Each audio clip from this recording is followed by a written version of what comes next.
आपका अपना channel India A1 news, जो रखे आपको A1।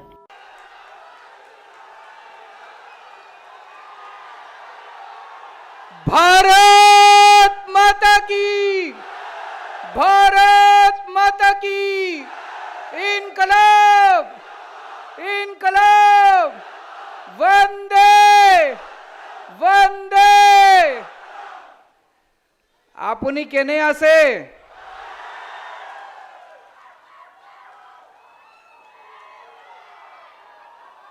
आप लोगों में जितनी एनर्जी है, जितना उत्साह है, जितनी जोर से आप बोल रहे हैं, ऐसा लग रहा है कि आज ही आप हेमंत बाबू की सरकार उखाड़ के फेंक देंगे। अभी सब्र रखिए, अभी थोड़ा टाइम है सरकार उखाड़ने में, अभी सब्र रखिए।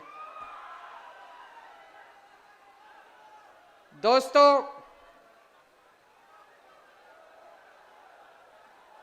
असम के ऊपर, असम के एक एक परिवार के ऊपर मां कामाख्या का बहुत बहुत आशीर्वाद है।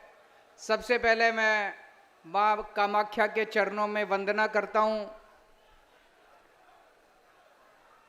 श्रीमंत शंकर देव जी और उनके शिष्य श्रीमंत माधव जी, उनका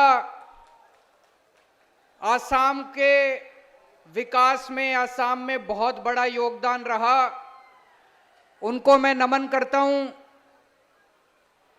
असम समाज में भाईचारे के साथ हिंदू, मुस्लिम, सिख, ईसाई, सभी धर्म, सभी जाति के लोगों को एक साथ लेके उन लोगों ने असम का विकास किया। ज्योति प्रसाद अग्रवाल जी, विष्णु प्रसाद राभा जी, डॉक्टर भूपेंद्र हजारिका, इन सब लोगों ने पंजाब की असम की संस्कृति, साहित्य, संगीत में अपना बहुत योगदान दिया। इन सब लोगों को मैं अपनी बात रखने के पहले नमन करता हूं। असम को भगवान ने सब कुछ दिया है। भगवान ने इतने पहाड़ दिए, नदियां दी, इतना पानी दिया, ब्रह्मपुत्र नदी दी, इतना अच्छा मौसम दिया, इतनी हरियाली दी। जब भगवान ने असम को बनाया तो भगवान ने कोई कसर नहीं छोड़ी। इतना सब कुछ दिया भगवान ने, कोयला दिया, मिनरल्स दिए, लेकिन इन सारे नेताओं ने और इन सारी पार्टियों ने मिलकर सब बर्बाद कर दिया। आज पिछले 75 साल में आप लोगों ने 52 इयर्स, 52 साल तक आपने कांग्रेस की सरकार बनाई। 52 साल तक, 52 इयर्स। 10 साल आपने असम गण परिषद की सरकार बनाई और पिछले 7 साल से भारतीय जनता पार्टी की सरकार बनाई। कम नहीं होते इतने साल। आपने इनको अपना विश्वास देने में, वोट देने में कोई कसर नहीं छोड़ी, कोई कसर नहीं छोड़ी। लेकिन आज मैं आप लोगों से पूछना चाहता हूं, आपको बदले में क्या मिला? इतने साल आपने इन लोगों को वोट दिया, कांग्रेस को वोट दिया, असम गण परिषद को वोट दिया, भारतीय जनता पार्टी को वोट दिया। इन पार्टियों ने आपको क्या दिया? धोखा दिया। जिसको मौका मिला उसने लूट लिया, जिसको मौका मिला उसने लूट लिया। लूटा कि नहीं लूटा? हार के, इन पार्टियों से तंग आके आज 3.5 करोड़ असम के लोगों ने हम लोगों को न्योता दिया असम आने के लिए। मैं आप सब असम के लोगों का बहुत बहुत आभारी हूं। आपने इतना प्यार, इतने मान, इतने सम्मान के साथ मुझे, भगवंत मान साहब को, आम आदमी पार्टी के लोगों को असम में बुलाया। 2016 में हेमंत बाबू की सरकार बनी थी।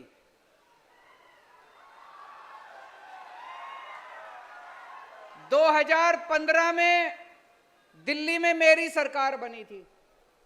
दोनों साथ साथ बनी थी। 2015 में दिल्ली में मेरी सरकार बनी थी। 1 साल के बाद 2016 में हेमंत बाबू की सरकार बनी थी।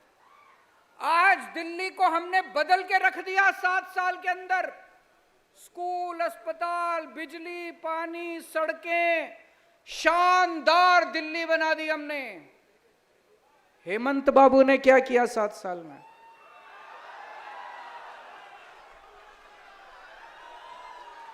हेमंत बाबू ने कुछ नहीं किया, केवल गंदी राजनीति करी, गंदी पॉलिटिक्स की उन्होंने। अभी आज मेरे को असम आना था। 2 दिन से धमकी दे रहे हैं हेमंत बाबू टीवी चैनल के ऊपर। 2 दिन से धमकी दे रहे हैं, केजरीवाल आएगा मैं जेल में डाल दूंगा। ये क्या है यार? केजरीवाल आएगा मैं जेल में डाल दूंगा, मैं पुलिस से पकड़वाऊंगा केजरीवाल को। अरे मैं कोई आतंकवादी हूं? क्यों पकड़वाओगे मुझे? मैं हेमंत बाबू को बोलना चाहता हूं, आप असम के मुख्यमंत्री तो बन गए, असम की संस्कृति नहीं आई आपको।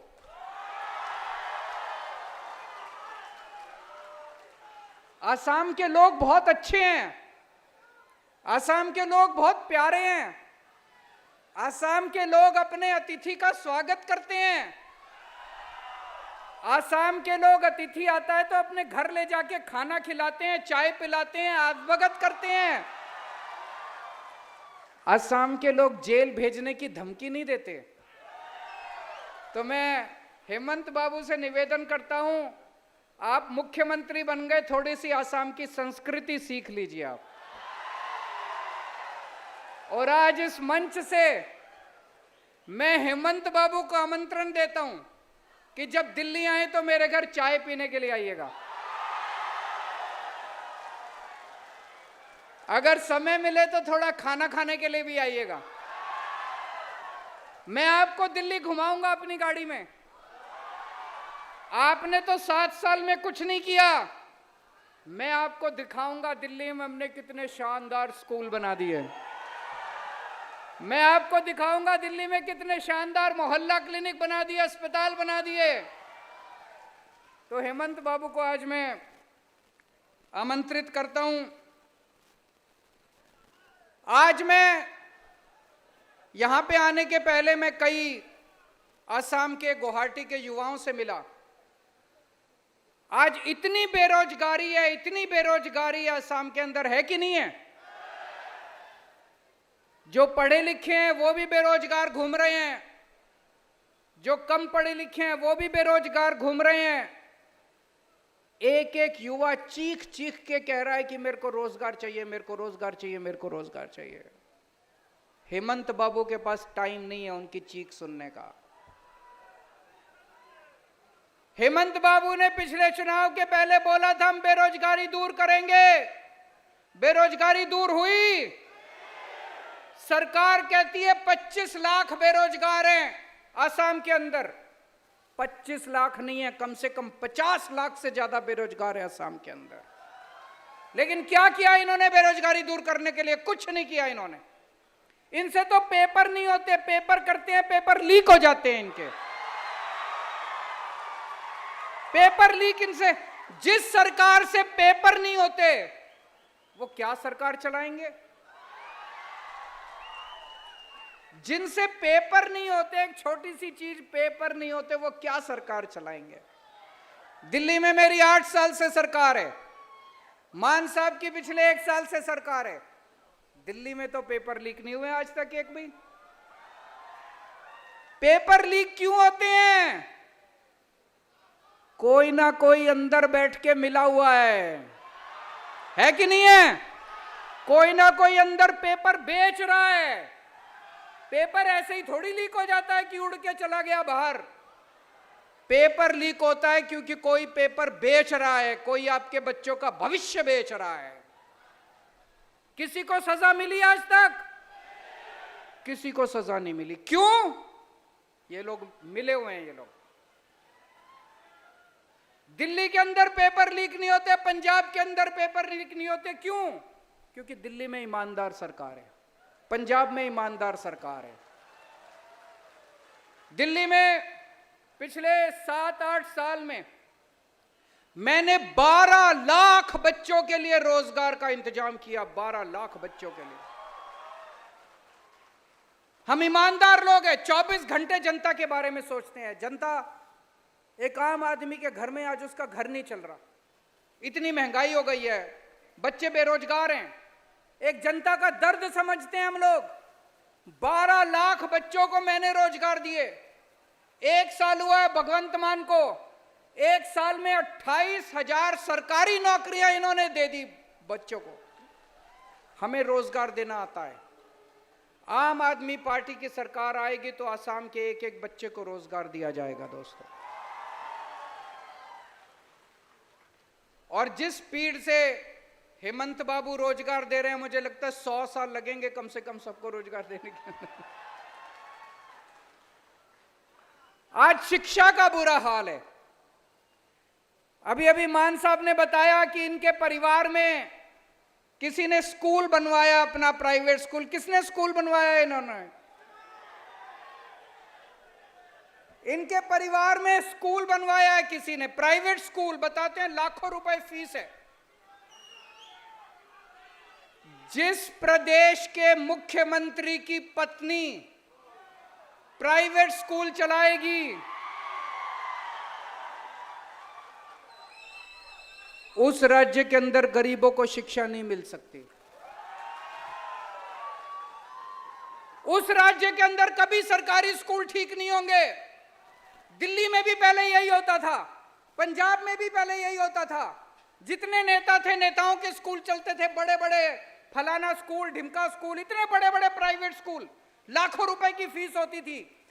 जानबूझ के इन पार्टियों ने, इन नेताओं ने सरकारी स्कूलों का बेड़ा गर्क कर दिया, सरकारी स्कूल बर्बाद कर दिए, ताकि हर आदमी मजबूरी में अपने बच्चों को प्राइवेट स्कूल में भेजना चालू करे। है कि नहीं है? जानबूझ के। और हर साल प्राइवेट स्कूल में फीस बढ़ाते हैं, हर साल प्राइवेट स्कूल में फीस बढ़ाते हैं। हमारी सरकार आई, हमारे किसी एमएलए का स्कूल नहीं चलता, पंजाब में किसी एमएलए का स्कूल नहीं चलता, किसी नेता का स्कूल नहीं चलता। हमने सारे सरकारी स्कूल शानदार बना दिए दिल्ली के अंदर। मैं आप लोगों का आमंत्रण देना चाहता हूं, आप लोग आइए, जब भी दिल्ली आए आप लोग हमारे सरकारी स्कूल आके देखिएगा। सरकारी स्कूल, एक बार दिल्ली के सरकारी स्कूल देखना, कितने शानदार सरकारी स्कूल बन गए। अब दिल्ली के अंदर पिछले साल 12वीं के नतीजे 99.7% नतीजे दिल्ली के सरकारी स्कूलों के आए थे। हमारे दिल्ली के सरकारी स्कूलों के बच्चे डॉक्टर बन रहे हैं, इंजीनियर बन रहे हैं, रिक्शे वाले के बच्चे, मजदूरों के बच्चे। लोग अपने बच्चों को प्राइवेट स्कूल से निकाल निकाल के सरकारी स्कूल में भर्ती करा रहे हैं दिल्ली के अंदर। आसाम में भी हो सकता है। चाबी आपके हाथ में है, आपको बटन दबाना है। झाड़ू का बटन दबाओगे तो आपके बच्चों का भविष्य बन जाएगा। यहां पे गुवाहाटी में मुझे बताया एक ही सरकारी अस्पताल है, गुवाहाटी मेडिकल कॉलेज, और वहां पे लंबी लंबी लाइनें लगी पड़ी हैं। पूरे आसाम के अंदर जितने सरकारी अस्पताल हैं, डिस्पेंसरी है, सबका बुरा हाल है। मशीनें काम नहीं करती, छतें टूटी पड़ी हैं, दवाइयां मिलती नहीं हैं, टेस्ट होते नहीं हैं। दिल्ली के अंदर भी पहले यही हाल था। आज दिल्ली के सरकारी अस्पताल सारे एयर कंडीशनड अस्पताल कर दिए हम लोगों ने। सारी दवाइयां मिलती हैं, सारे टेस्ट होते हैं, सारी मशीनें काम करती हैं। गली गली के अंदर मोहल्ला क्लिनिक खुलवा दिए। अब आप चाहे अमीर हो या गरीब हो, अगर आपके घर में कोई बीमार होता है, दिल्ली में उसका सारा इलाज मुफ्त होता है, उसकी दवाइयां भी मुफ्त, उसके टेस्ट भी मुफ्त। उसके असम में भी हो सकता है। चाबी आपके हाथ में है, आपको झाड़ू का बटन दबाना है, आपके सारे अस्पताल शानदार बन जाएंगे। आपको अपने घर के लोगों का इलाज कराने की चिंता करने की जरूरत नहीं पड़ेगी, कोई खर्चा देने की जरूरत नहीं पड़ेगी। मैंने सुना यहां पे बिजली बहुत महंगी है कि नहीं है? अभी कोई मेरे को बता रहा था 200 यूनिट अगर बिजली आती है तो 1200 रुपए का खर्चा आता है। 1200 रुपए, 1200 रुपए, ज्यादा, उससे भी ज्यादा। और पिछले 1 साल में पता नहीं कितनी बार इन्होंने बिजली के दाम बढ़ा दिए।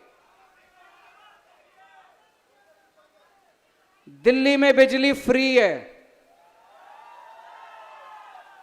पंजाब में बिजली फ्री है, आसाम में फ्री बिजली चाहिए कि नहीं चाहिए? केवल आम आदमी पार्टी कर सकती है और कोई नहीं कर सकता। और 24 घंटे बिजली आती है दिल्ली में। यहां तो पावर कट भी बहुत लगते हैं, मुझे पता चला। बिजली जाती बहुत है, जाती है कि नहीं जाती? गांव गांव के अंदर बिजली नहीं आती यहां पे। 24 घंटे बिजली, फ्री बिजली, एक चमत्कार है। ये ऊपर वाले ने केवल केजरीवाल को यह वरदान दिया है। केवल केजरीवाल को करना आता है और किसी को नहीं करना आता। आसाम में भी बिजली फ्री हो सकती है, आसाम में भी बिजली 24 घंटे हो सकती है। चाबी आपके हाथ में, इस बार झाड़ू का बटन दबा देना अगली बार। मुझे पता चला कि आज से 7, 8, 9 साल पहले प्रधानमंत्री मोदी जी इसी मैदान में आए थे और बोले थे ब्रह्मपुत्र यहां से निकल रही है, आपके घर घर में पानी पहुंचा दूंगा। पानी पहुंचा? पानी पहुंचा?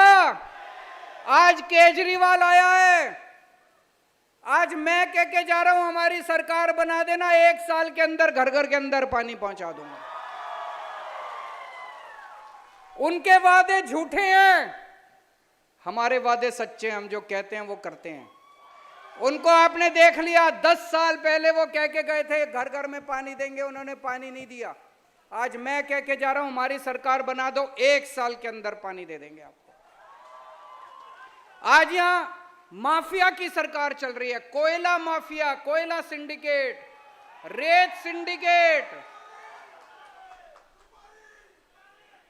सुपारी,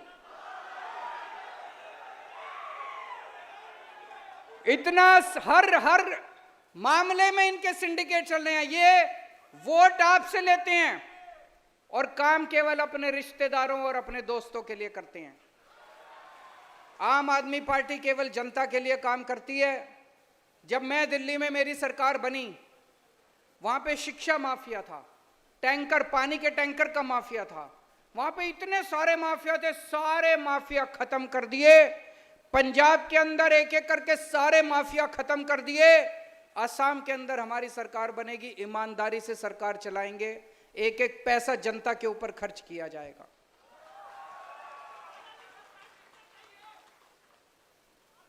मैं देख रहा था कि असम का बजट 3.25 लाख करोड़ रुपए का बजट है असम का। मतलब हर साल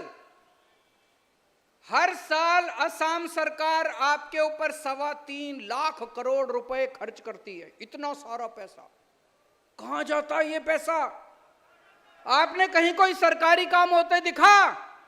कोई सड़क बनते देखी? कोई स्कूल बनते देखा? कोई अस्पताल बनते देखा? सरकार ने कभी कोई दवाई दी आपको?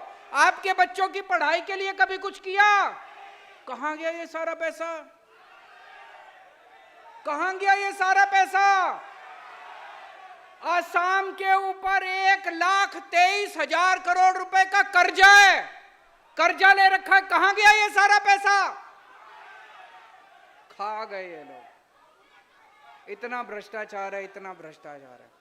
अब तो एक ईमानदार सरकार की जरूरत है असम के अंदर, है कि नहीं है?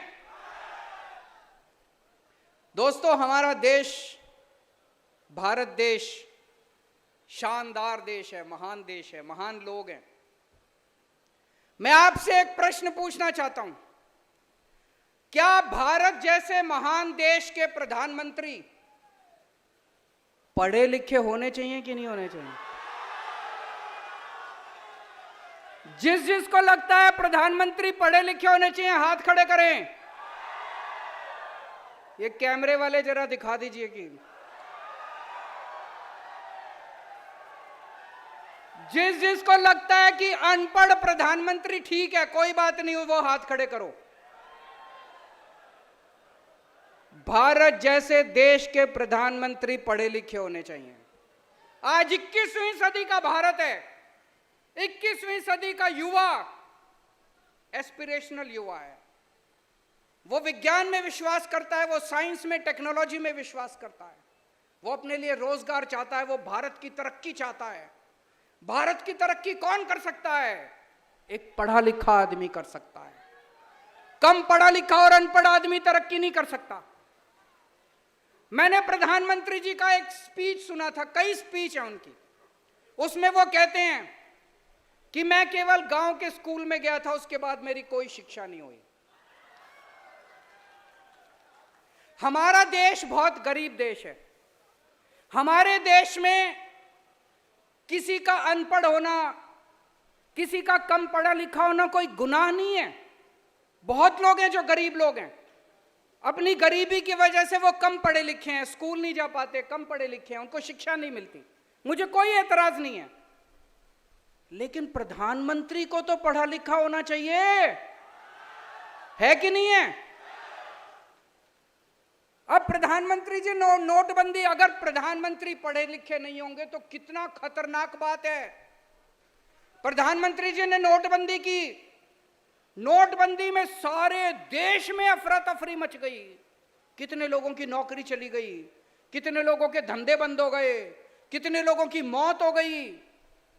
10 साल पीछे चला गया देश, देश की अर्थव्यवस्था 10 साल पीछे चली गई। किसी ने आके प्रधानमंत्री जी को बेवकूफ बना दिया, बोले नोटबंदी कर दो, भ्रष्टाचार खत्म हो जाएगा। भ्रष्टाचार खत्म हुआ? किसी ने प्रधानमंत्री जी को आके बेवकूफ बना दिया, बोले नोटबंदी कर दो, आतंकवाद खत्म हो जाएगा। आतंकवाद खत्म हुआ? अगर हमारे देश के प्रधानमंत्री पढ़े लिखे होते, वो कभी नोटबंदी ना करते, कभी नोटबंदी नहीं करते। प्रधानमंत्री जी 3 किसानों के काले कानून लेके आए। पूरे देश के किसानों ने कहा कि हमें यह कानून नहीं चाहिए, यह कानून खतरनाक है, किसान इस कानून के खिलाफ हैं। सारे देश के किसान बोल रहे थे, लेकिन प्रधानमंत्री जी को किसी ने जाके बेवकूफ बना दिया कि ये 3 किसानों के कानून। 1 साल तक आंदोलन हुआ, 750 किसान मारे गए। अगर हमारे देश के प्रधानमंत्री पढ़े लिखे होते तो किसानों के काले कानून नहीं लेके आते। तो भारत देश को एक पढ़े लिखे प्रधानमंत्री की जरूरत है। अगली बार वोट डालने जाओ तो पढ़े लिखे को वोट देना, अनपढ़ को वोट मत देना। आप अपनी कहीं कंपनी में अप्लाई करते हो तो कंपनी वाले कहते हैं ना, इस पोस्ट मैनेजर के लिए, इस पोस्ट के लिए ये डिग्री चाहिए, एमबीए चाहिए, बीए चाहिए, एमए चाहिए। तो अगर अपनी कंपनी के मैनेजर के लिए बीए, एमए, एलएलबी की डिग्री चाहिए, तो देश के टॉप के मैनेजर के लिए भी तो डिग्री होनी चाहिए ना, वो भी तो पढ़ा लिखा होना चाहिए ना। आज आप इतनी भारी संख्या में आए, इतना प्यार दिया, मुझे समझ नहीं आ रहा मैं आपका एहसान कैसे चुकाऊं, पर अब मेरा आना जाना लगा रहेगा आसाम में। और फिर से मैं आसाम के सभी लोगों को प्रणाम करता हूं। जय आई अखोम।